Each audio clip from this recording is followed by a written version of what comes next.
Hi Cherry Crest families, Miss Studman here, and I'm going to show you our new traffic flow for morning drop-off and pickup. I am currently coming up 32nd Street at the stop sign, and I'm about to turn into Cherry Crest. Let's go.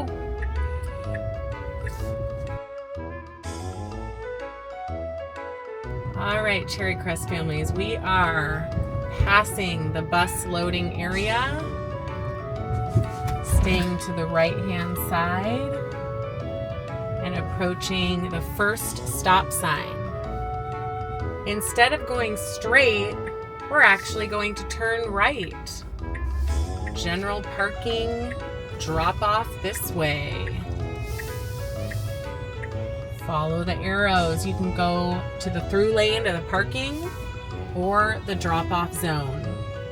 Go past the first crosswalk and all the way up as far as you can. And then once you stop, let your child out from the passenger side and they will walk down the path to their lineup location. If you want to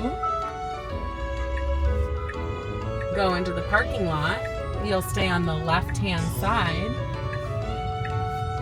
and enter the parking lot from here. Okay? Or you keep going after you've dropped off your child. And we're going to go all the way around